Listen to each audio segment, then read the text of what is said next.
I'm Pam on Sunset, and today we're testing pancake cereal from TikTok. What the what?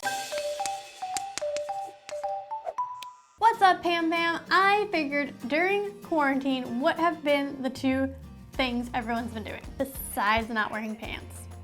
Baking and TikTok. So I took one of the biggest baking trends off of TikTok and tested it out for you. If you've never been here before, I test out recipes and DIYs and tell you if you should trash it or try it. Here's what Yummy Yums looked like.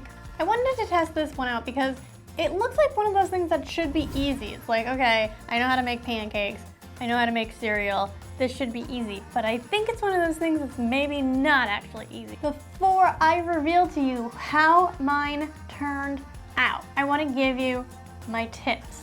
So I followed Yummy Yum's tutorial on YouTube. I will put a link down below so you can follow along if you want to.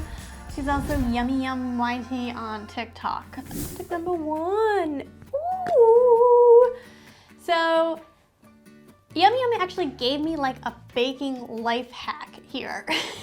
I always have issues with these frosting bags. Usually if I'm using it for frosting and not pancake mix, it ends up at the top and not the bottom where it comes out. She just put it in a cup. Just put it in a cup. Genius. Although the second half of this tip is right before I started putting my pancake mix into the pan, I noticed there was all this extra pancake mix at the bottom because it was too runny. So I added some extra flour. So check for that in the cup. You may have to add more flour. Tip number two. Yummy Yum suggested using butter to keep your pancakes from sticking to the pan. I was thinking cooking spray might work better. So I tested both for you and I'll give you the results in a minute when I show you my final product. Tip number three, when you're making the little pancake shapes, do a little circle and then go up, because otherwise you get these weird shooty, jutty-offy pieces off your circle and that doesn't look like a little pancake. It looks like this.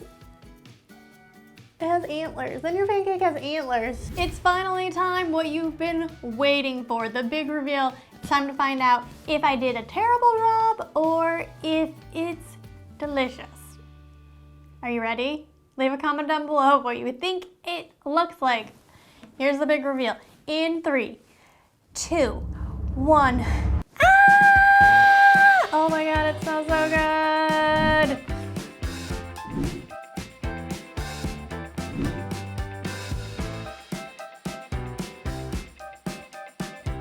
This is using butter on the pan versus using cooking spray. Try the butter version. I don't even want to eat this. It doesn't look good. No. Oh. It tastes like a bad vodka. I would definitely say go with the cooking spray. This is what Yummy Yums looks like. This is what mine looks like. And I think they look pretty dang similar. Let's see how the pancakes from the cooking spray taste.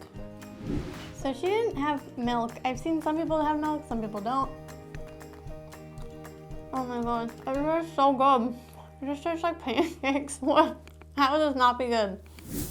So now you all want to know, should we trash it or try it? I think we should try it. Although, I definitely wouldn't try the butter pan version because those don't taste very good. But the cooking spray version is delicious. And it's super cute. If you just want to make regular pancakes, I think that's okay too. But these definitely look adorbs. The baby pancakes! Who doesn't want baby pancakes? Make sure you hit that subscribe button if you'd like to see more videos, and give this video a thumbs up if you liked it. Leave a comment down below of anything you would like me to test out. Recipe, DIY, even a product. Let's get crazy. 2020 is already a mess, so why not? Also, I'm Pam on Sunset on Instagram. Make sure you follow me there and you can send me messages if you end up making this. Let me know, I like to see them. If I keep eating this, I'm gonna turn into a pancake. Bye.